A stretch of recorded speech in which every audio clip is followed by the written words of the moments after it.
day, my friends. It's your old pal Jordan the Lion. How are you all doing today? I hope you said great. I'm doing great.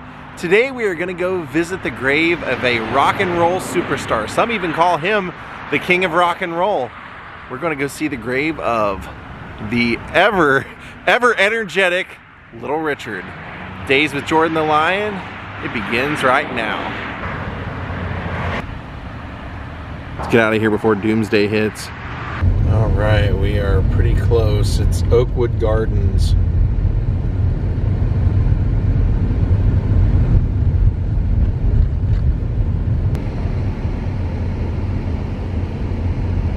Oakwood Memorial Gardens.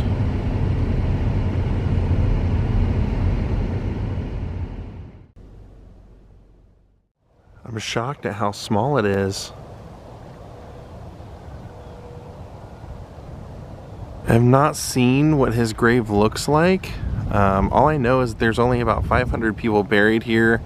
He's out in the back corner near the crosses, and surprisingly his headstone was described as being about the size of a skateboard.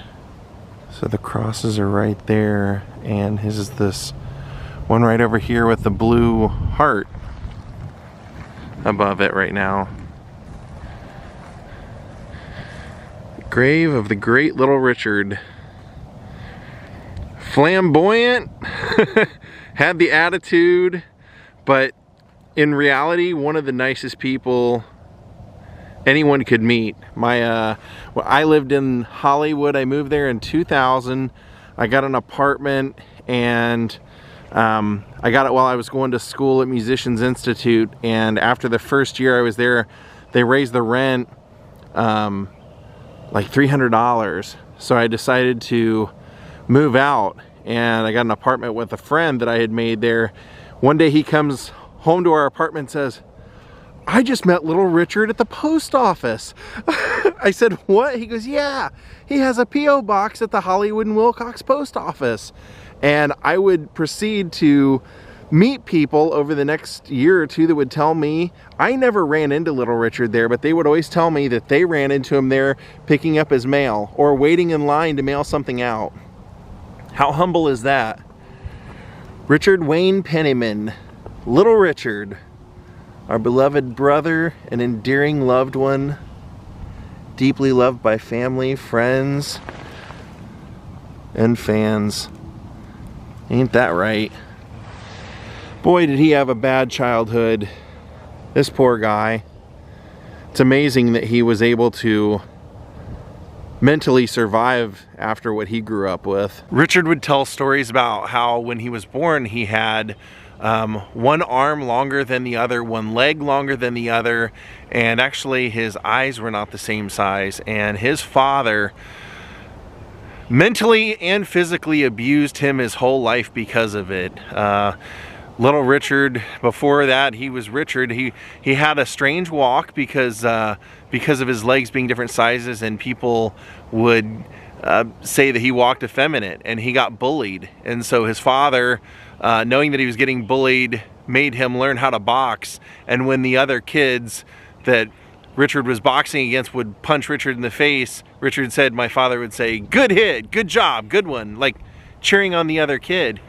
And he would also say on Donnie and Marie that his father used to strip him naked, tie him with his hands and legs at each bedpost, and whip him until he was bleeding, and tell him that he was ashamed of him, and that he was embarrassed, and that even, you know, they had 12 kids, and that his father was completely ashamed that Richard was his. Richard's mother used to stick up for Richard, but in that kind of household there was only so much she could do. And surprisingly, his father was apparently a pastor of a church, and also ran like a bootlegging out of a nightclub that he owned. So kind of a polarizing life there. But Richard's mother used to take Richard to church all the time, hoping that they could pray his ailments away.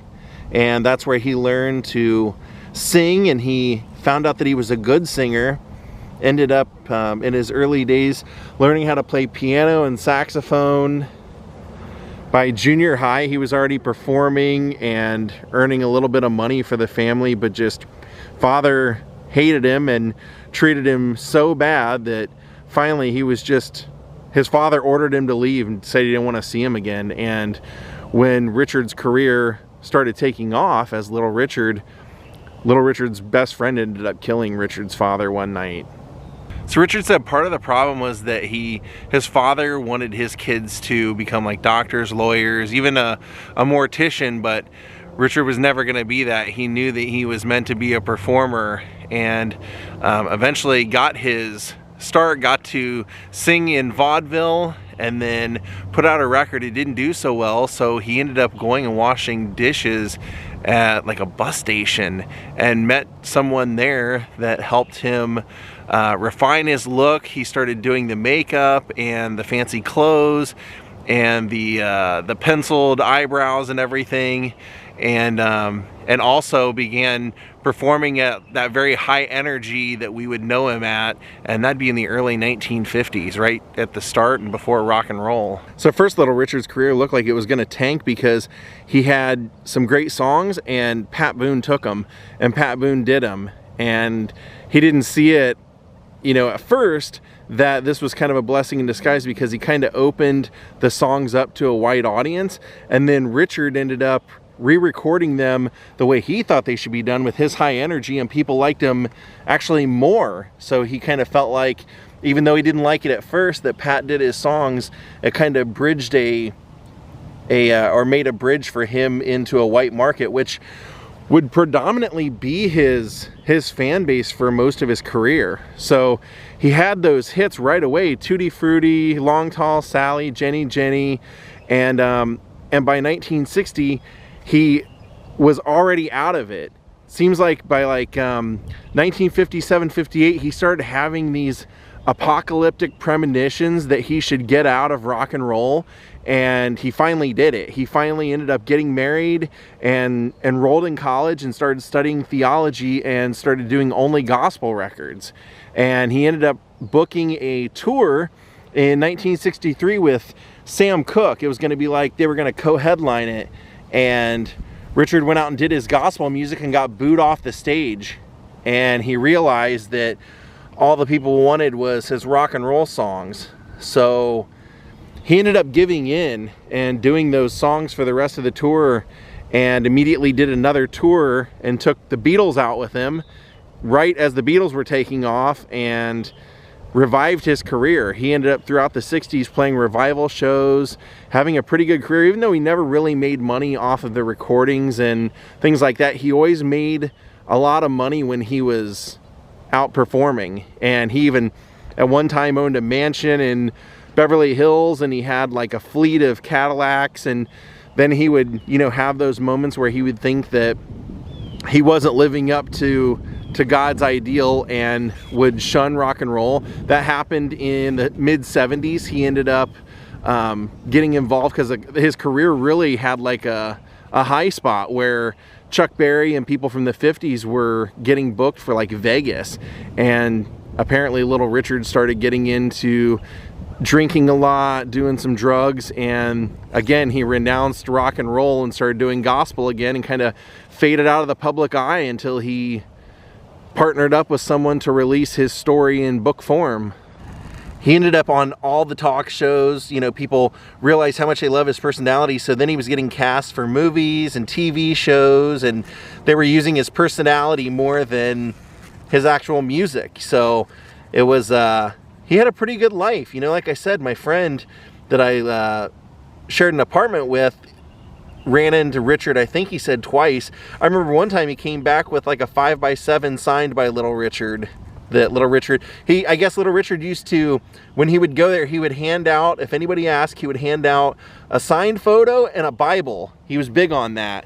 He was very, very religious his whole life. And I was kind of wondering why he was buried out here, because he's from Macon, but apparently this was an old slave field, like an old slave plantation. He was a very nice guy, a very charitable guy. Every time people met him, they loved him. And on the talk shows and stuff, he was a very good storyteller. He was very personable on there, and just really let his personality kind of guide him through so many years when, you know, he basically lived off of those songs that he created in the 50s. And it seems like I remember people telling me when I first moved to Hollywood that he lived at the Hyatt House, which is also known as the Riot House, that he lived in the top floor of that for a while. So what a life. He said he considered himself only second to Liberace in loving all of the glitz and the glam of performing. Richard ended up dying of cancer in 2020, and when they had the funeral, it was just 150 people. It was his family members, band members, and the reason that he was buried here was because this is the university that he studied when he took his first break. This is where he studied theology, so he wanted to be buried on the grounds here, and this is the cemetery on the grounds. Rest in peace, little Richard. Well, my friends, thank you all for coming along with me to pay our respects to the great little Richard today. Thank you all for watching. If it's your first time here, please hit the like button, please subscribe, and we'll see you all next time. Have a great night, and wop bop a loo bop a lop bam boom.